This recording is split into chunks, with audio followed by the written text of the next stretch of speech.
তো ওইদিকে লক্ষ্য করে যিনি পদ রচনা করলেন রাধামোহন দাস, যার বাড়িটা ভারতবর্ষে মুর্শিদাবাদ। গৌরবকে দর্শন করে বৈষ্ণবকবি পদ রচনা করলেন ব্রজভিসারিণী ভাবে বিভাবিত নবদ্বীপ চাঁদ বিভোর। গৌরী ভাবটা কেমন? ব্রজের ভাব। ব্রজের ভাব কয়টি বাবা? পাঁচটি। শান্ত, দাস্য, সখ্য, বাৎসল্য, মধুর। তো এই যে পঞ্চভাবে আমার ভগবানকে লাভ করেছেন, যার প্রমাণ দিলেন না শান্ত ভাবে পেয়েছেন আমার সনকাদি মণি, আর দাস্য ভাবে পেয়েছেন কে গোমা? বনের পশু হনুমান। তিনি ভেবেছেন কি? হনুমান ভেবেছিলেন আমি আমার ভগবানের দাস। আমরা কার দাস? আমরা করি হতো যে কার দাস?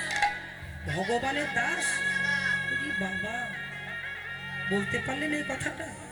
কি করে ভগবানের দাস হলে?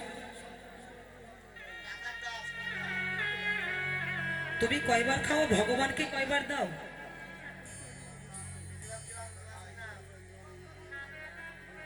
আমি 3 বার খাই, ভগবানকে একবার দেওয়ার সময় হয় না। তা কি করে ভগবানের দাস হলো?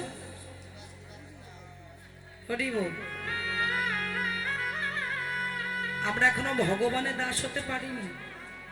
আমরা কার দাস? এই জগৎ সংসারে মায়ার দাস। আমরা মায়াবদ্ধ কাজী। আমাদের পিছুটান এখনো যায়নি বাবা। ভগবানকে ডেকেছি কখন? যখন আমরা জ্বালায় পড়ি, যখন একটা বিপদ আসে, ছেলে বৌমা লাথি ঝাঁটা মারে, তখন ভগবানকে ডেকে বলি তুমি ছাড়া আমার আর কেহ না। মিলেছে? তাহলে কি করে ভগবানের দাস হলে? ভগবানের দাস হয়েছিলেন আস্তে কথা নয়। যদি কারো গল্প করার ইচ্ছে জাগে আমাকে বলবে, মাইকের ফোনটা দিকে দিয়ে দেব। সনাতন গোস্বামী, আমি ছোট্ট একটা উদাহরণ দিচ্ছি।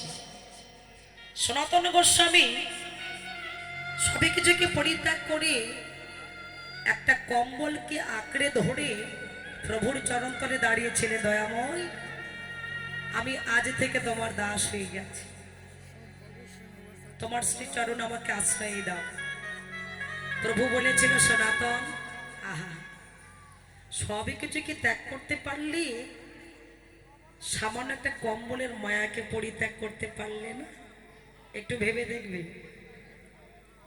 সামান্য একটা কম্বলের মায়াকে পরিত্যাগ করতে পারলে না? ওই কম্বলটাকে জড়িয়ে আছো। তুমি নাকি ত্যাগী। গৌর ভজন, হরি ভজন ত্যাগের ভজন, এটা ভোগের ভজন নয়। যদি কে ভোগের আশায় ভগবানকে ভালোবাসে, তাকে পদে পদে দুঃখ পেতে হবে, কষ্ট পেতে হবে। সনাতন গোস্বামী কি করেছিলেন? পথে দাঁড়িয়ে একটা ভক্তকে ওই কম্বলটাকে দান করে সর্বস্ব পরিত্যাগ করে প্রভুর চরণ তলে আশ্রয় নিয়েছিলেন। আমরা সব ত্যাগ করতে পেরেছি, আমাদের আমিত্বকে আমরা এখনো পরিত্যাগ করতে পারিনি। এই যে আমি যেমন কীর্তনে কীর্তন গাইছি, ও দিদি আমাদের বাড়ি একটু আসবে না? আমার এটা আমার ঘর, এটা আমার ছেলে বৌমার ঘর।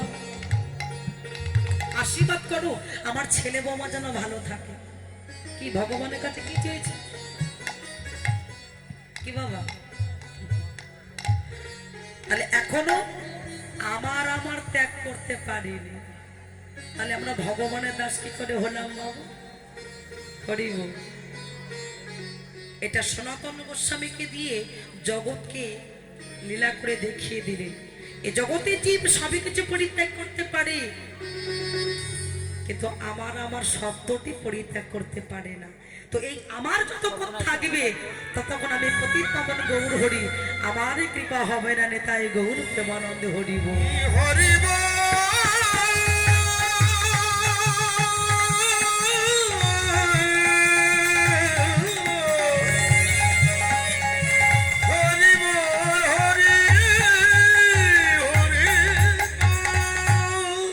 ভগবান কালো ছিল সাদা হয়ে গেল, আর কালো নেই। ব্রজলীলায় কৃষ্ণ কালো ছিল, ওমার কি কালো আছে গো? ভগবান একেবারে সাদা হয়ে গেছে। ব্রজলীলায় কৃষ্ণ বাঁকা ছিল, তিনটায় বাঁকা। আর কি বাঁকা আছে? ভগবান একেবারে সোজা হয়ে গেছে। ব্রজলীলায় কৃষ্ণ চোর ছিল, কি চুরি করতো? ছানা মাখন। আর চোর নেই, ভগবান একেবারে সাধু হয়ে গেছে। না সাধু না হলে তো মুক্তি হবে না বাবা। এ কলি হতরজি, এই জগতের মানুষ আমরা সবই কিছু করিবার পরে পরে এসে সাধু হয়ে যায়, কেননা সাধু না হলে তো উদ্ধার পাবো না। তাই ব্রজলীলায় ভগবান বললেন, মহাজন বললেন কি গোয়ালা ছিল। আচ্ছা বাবা, গোয়ালা কাদের বলে? যারা আমার ঘোষ। আপনাদের মাঝে কি ঘোষ টোষ নাই? তো কেউ ঘোষ নাই। তো এতদিন কি করেছি? ঘোষা মাজা করেন? আরে বাবা, আমি জাতি ঘোষের কথা বলছি না। একটা গাভী থেকে দুধ বাহির হয়, আর দুধ জ্বালায় কি হয়? সর হয়। আর সরটাকে মন্থন করলে কি হয় বাবা? ঘি হয়। এই জন্য তো সর্বনাশ বেশি করে হয়েছে। তাহলে মাখনটা কোথায় গেল? তো সরকে মন্থন করলে হয় মাখন, আর মাখনটা জ্বালালে হয় ঘি। তো গোয়ালা ছিল, ব্রাহ্মণ হয়ে গেল। সর্বজাতির ঊর্ধ্বে ব্রাহ্মণ জাতি। যদি ব্রাহ্মণ থেকে থাকেন আমার কথা রাগ করবেন না। না, ব্রাহ্মণ কুলে জন্ম নিয়ে যদি তার ভিতরে ব্রহ্মজ্ঞান না থাকে, যদি সে ব্রহ্মকে হত্যা করে, সে হবে বামন, ব্রাহ্মণ নয়।